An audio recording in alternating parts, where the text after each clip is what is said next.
Di Pavilion Master Klan Bayangan. Seok Jung melapor kepada Master Klan Bayangan. Tuan muda kedua Jang Nung Aka dan Mok Gyong Un telah bertemu satu sama lain. Tampaknya hasil di gerbang Korpse Blood Valley telah menyebar lebih cepat dari yang diharapkan. Tampaknya tuan muda kedua Jang Nung Aka mencoba menggunakan anak itu Mok Gyong Un sebagai pijakan. Murid kedua adalah seseorang yang harus mendapatkan apa yang dia ingin puas. Aneh bahwa orang seperti itu akan kembali tanpa keluhan setelah penolakan tunggal Mok Gyong Un.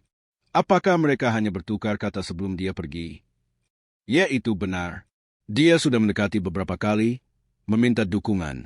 Tetapi setiap kali, Master Klan Bayangan telah menolak, mengatakan Master Klan masih dalam keadaan sehat dan dia tidak berniat mendukung siapapun. Namun, sekarang dia memiliki murid formal, Jang Nung Aka secara terang-terangan mengincarnya. Tapi tak disangka, dia menolak tawaran tuan muda Jang Nung Aka. Yang mengejutkan adalah bahwa Mok Gyong Un telah menolak tawaran tuan muda Jang Nung Aka tanpa ragu-ragu. Namun tidak ada hal khusus yang terjadi, dan hal ini sungguh menakjubkan. Ya, pada jawabannya, mata Shiro Klan Master sedikit menyipit. Dalam hatinya, dia ingin menceritakan semuanya, tetapi rasa takut yang telah menusuk dadanya membuatnya tidak mungkin untuk mengungkapkan apa yang telah terjadi sebelumnya. Dia menyembunyikan kehebatan bela dirinya. Dia memiliki kemampuan yang aneh. Dia melakukan percakapan yang tidak terdengar dengan murid kedua. Ada begitu banyak yang ingin dia katakan. Namun, bibirnya tidak mau terbuka karena saya merasakan seseorang sedang memantau saya. Tidak ada lagi yang terjadi. Itu bagus. Itu akan menjadi masalah jika terjadi sesuatu. Saya lega. Istirahatlah kalau begitu. Ya. Pengawal Seok Jung menggenggam tangannya untuk menyapa dan meninggalkan kantor. Saat dia pergi, sebuah suara datang dari suatu tempat. Master Klan? Ya. Rasanya ada sesuatu yang kurang dari laporan. Saya setuju dengan pernyataan itu. Tidak seperti biasanya. Kulit Seok Jung pucat. Dan untuk beberapa alasan, dia tampaknya belum sepenuhnya menyampaikan keadaan dari apa yang telah terjadi di luar perkebunan. Mengingat temperamen murid kedua Jang Nung Aka, secara nominal, dia adalah pemimpin klan bayangan yang memimpin informasi, rahasia, dan mata-mata masyarakat langit dan bumi. Tidak mungkin dia tidak akan menemukan ini aneh. Tugaskan seseorang ke Seok Jung. Ya, dan informasikan kepada mereka yang ditempatkan di kediaman terpisah untuk menuliskan dan melaporkan setiap gerakannya. Ya. Dengan suara kecil dari langit-langit, kehadirannya menghilang. Setelah dia pergi, Master Klan Bayangan membuka gulungan-gulungan tua yang ditempatkan di meja di kantornya. Gulungan itu ditulis dalam karakter yang sama sekali berbeda dari Hanzi. Sulit bahkan untuk menganggapnya sebagai kode rahasia. Maka, 7 hari berlalu. Selama 7 hari itu, Master Klan Bayangan jatuh ke dalam berbagai kekhawatiran. Mereka adalah kekhawatiran yang muncul dari mengamati Mok Gyong Un, yang telah menjadi murid formal selama 7 hari itu. Yang pertama adalah bakat Mok Gyong Un. Itu adalah sesuatu yang dia alami mulai keesokan harinya. Dia telah memberinya manual rahasia untuk dihafal dan memanggilnya ke ruang pelatihan pribadi Clan Master untuk mengajarinya Ghost Shadow Footwork. Jadi, sebelum mengajarinya, dia menyuruhnya untuk menunjukkan sikap sejauh dia mengerti jika dia telah menghafal manual rahasia. Master Klan Bayangan tidak bisa menyembunyikan keterkejutannya. Itu karena Mok Gyong Un telah mencerna Ghost Shadow Footwork terlalu sempurna. Tidak ada satu sikap pun yang tidak pada tempatnya, dan itu akurat seolah-olah dia telah melatih dan menguasainya untuk waktu yang lama. Dia bertanya-tanya apakah Mok Gyong Un mungkin telah berlatih Ghost Shadow Footwork semalaman. Tapi itu juga tidak terjadi. Tuan muda Mok hanya tetap terkunci di kamarnya dengan tenang. Menurut laporan dari prajurit pengawal dan petugas yang memantau kediaman terpisah, dia tidak melakukan apapun. Tampaknya dia benar-benar baru saja beristirahat tadi malam setelah makan. Master Klan Bayangan tidak bisa menyembunyikan keheranannya pada kenyataan bahwa itu dia telah dengan sempurna menggenggam gerak kaki dalam 1 hari tanpa melakukan apapun. Apakah dia benar-benar jenius? Dia sadar bahwa Mok Gyong Un memiliki bakat bela diri bawaan. Bukankah dia menunjukkan kemampuan luar biasa untuk langsung meniru fist kanan, teknik palm kiri, Prinsip luar biasa tepat di depannya. Jadi, Master Klan Bayangan memuji Mok Gyong-un. Kali ini, dia memberinya Flying Phantom Sabre Art dan mengatakan kepadanya bahwa dia akan memberinya waktu 1 jam untuk menghafal atau belajar sebanyak yang dia bisa. 1 jam kemudian, Master Klan Bayangan bertanya pada Mok Gyong-un, "Berapa banyak yang telah kamu pelajari?" The Flying Phantom Sabre Art adalah seni bela diri unik Shiru Clan Master dan milik seni bela diri Demonic Ascension. Dia bangga menjadi salah satu dari 10 seni saber teratas di seluruh dunia bela diri. Jadi, itu agak lebih sulit untuk dipelajari daripada Ghost Shiru Footwork, dan dia pikir itu tidak mungkin untuk dikuasai dalam waktu singkat. Namun, apa yang saya lihat? Apa yang sedang terjadi? Mok Gyong-un mendemonstrasikan Flying Phantom Sabre Art terlalu terampil. Dia bahkan menampilkan sikap selanjutnya yang tidak dapat dilakukan tanpa menggenggam maksud pedang, tidak kalah dengan Master Klan Bayangan itu sendiri. Melihat ini, Master Klan Bayangan benar-benar terkejut. Bagaimana ini bisa terjadi hanya dalam 1 jam? Itu tidak masuk akal. Di luar keterkejutan, dia bahkan merasakan ketakutan pada bakat bela diri Mok Gyong-un sampai ketakutan. Sejak awal, Mok Gyong-un tidak membutuhkan sesuatu yang disebut mengajar. Ketika mempelajari sikap untuk pertama kalinya, Tuan harus memperbaiki postur yang akurat dan makna di balik sikap, tetapi dia memahami semuanya sendiri hanya dengan melihat manual rahasia. Untuk berjaga-jaga, dia bisa memastikannya dengan mengajarinya 2 seni bela diri lagi. Seseorang mendengar dan mengetahui 10. Tidak, 1 seni bela diri dan mengetahui 10. Tidak ada banyak hal yang bisa diajarkan. Hanya dalam 1 hari, dia telah memahami semua seni bela diri utama klan. Karena dia telah terbangun dengan semua sikapnya sendiri, kuncinya tidak lain adalah mencapai alam yang lebih tinggi melalui metode kultivasi atau pencerahan. Aku harus mengubah metode pengajaran. Jadi, Master Klan Bayangan mengubah metode keformatannya jawab daripada mengajar seni bela diri. Bahkan jika itu tidak terkait dengan sikap, ada berbagai studi dalam seni bela diri, jadi dia mengatakan kepada Mok Gyong-un untuk menanyakan apakah ada sesuatu yang tidak dia ketahui. Namun selama 7 hari, hampir tidak ada yang dia tanyakan. Tidak, ada satu hal. Aku mendengar bahwa itu hal di wajah guru adalah topeng kulit manusia. Jadi bagaimana kamu membuatnya? Mok Gyong-un menunjukkan minat pada hal itu daripada pelatihan seni bela diri. Namun, karena dia masih tidak mempercayai Mok Gyong-un, dia belum mengajarinya tentang 3 sikap terakhir dari Flying Phantom Sabre Art dan topeng kulit manusia. Perhatian pertama adalah bakat bela dirinya yang benar-benar bisa disebut jenius tanpa berlebihan. Dan kekhawatiran kedua adalah perluasan dari hal ini. Apakah ini benar? Ya, itu informasi yang diterima dari cabang di bagian utara Provinsi Anhui. Sulit dipercaya. Baru 3 hari yang lalu, dia telah meminta informasi tentang ilmu Sword Manor.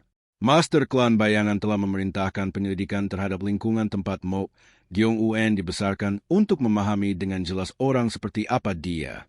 Dengan tingkat bakat ini, dia pikir Yon Mok Sword Manor juga akan berusaha keras untuk mengasuhnya. Namun, bertentangan dengan harapan seperti itu, Mok Gyong-un yang dijelaskan dalam laporan itu terlalu berbeda dari yang dia kenal sekarang.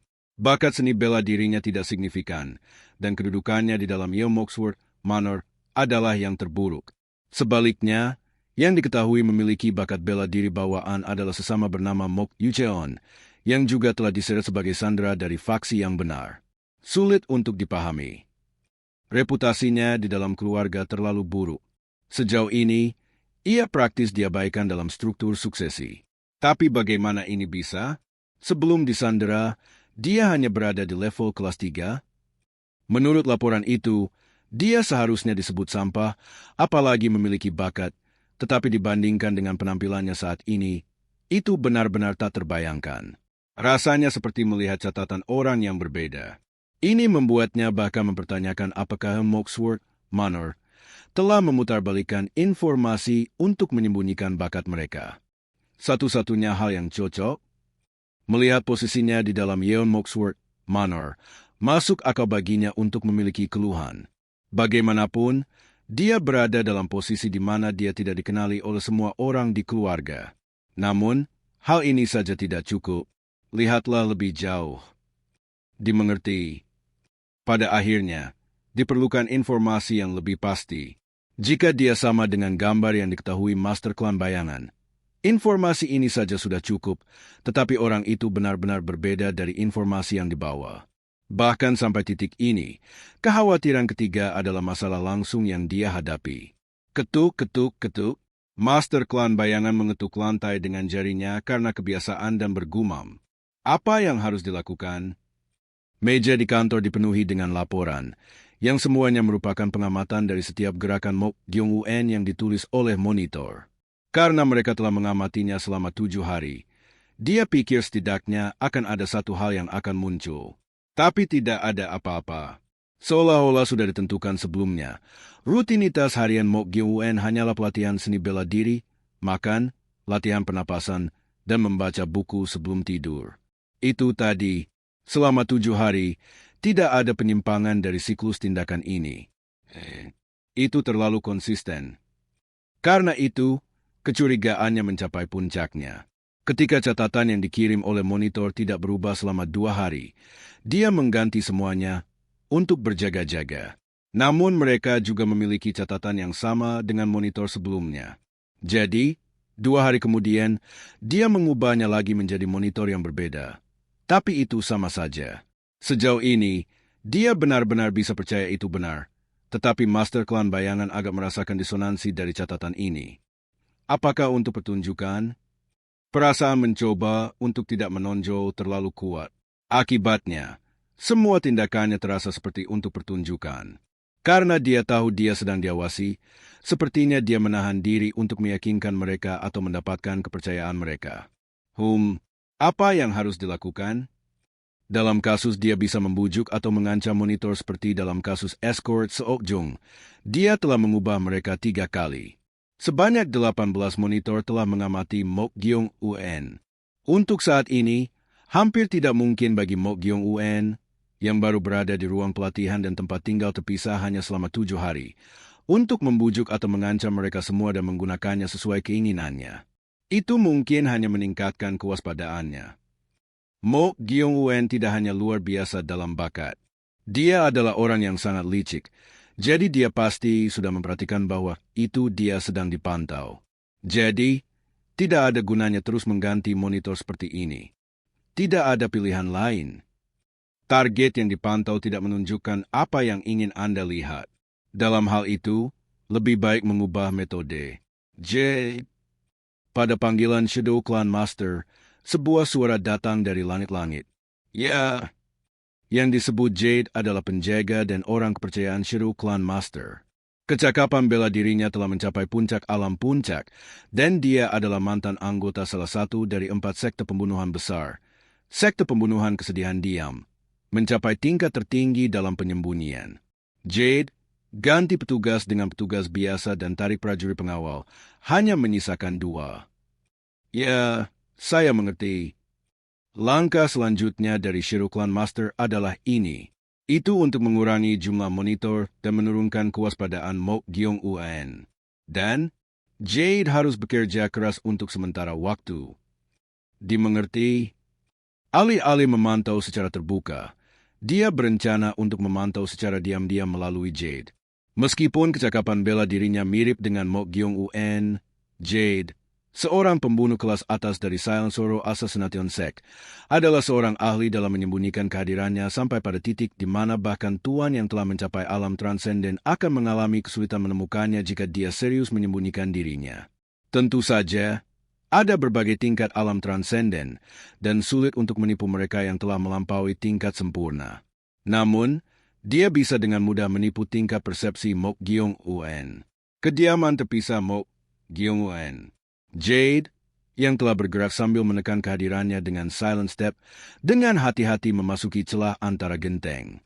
Setelah masuk seperti itu, dia menuju ke ruangan di mana cahaya bocor keluar. Dari sana, suara seseorang yang melafalkan sesuatu yang panjang bisa terdengar.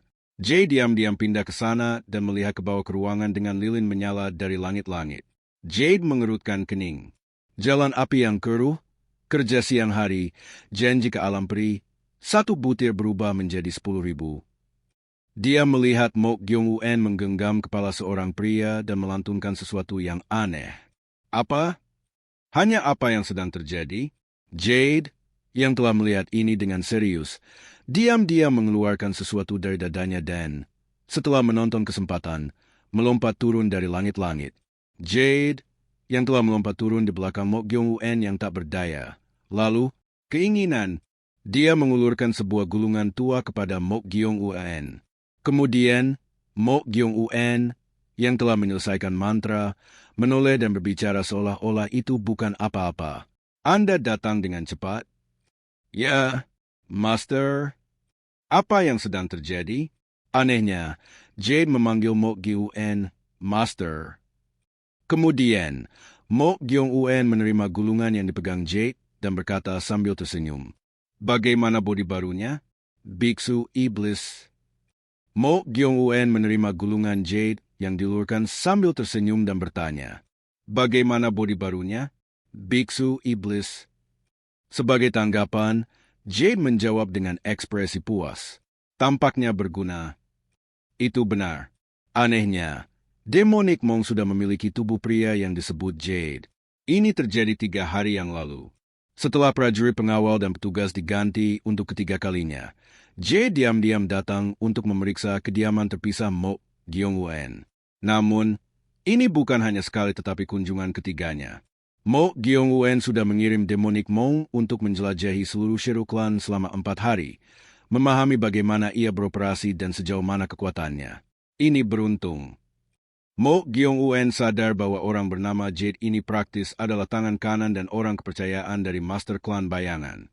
Oleh karena itu, dia telah menunggu kesempatan dan menundukkannya ketika dia menyusup ke kediaman yang terpisah. Tidak peduli seberapa besar kecakapan bela dirinya telah mencapai puncak alam puncak, dan dia terampil menyembunyikan kehadirannya sebagai mantan anggota Selensor Assassination Sect, tidak mungkin dia bisa menangani mata roh dan kecakapan bela diri Mok Gyong-un. Mok Gyong-un menilai Jade yang ditangkap memiliki nilai pemanfaatan yang tinggi. Jadi, dia memiliki Demonic Monk yang memiliki tubuhnya. Dengan cara ini, Biksu Iblis, yang telah mengambil alih tubuh Jade, telah memantau oleh pihak Master Klan Bayangan selama 3 hari di bawah perintah Mok Gyong-un. Inikah yang dilihat oleh Shiro Clan Master setiap hari? Mok Gyong-un bertanya, mengangkat gulungan tua itu,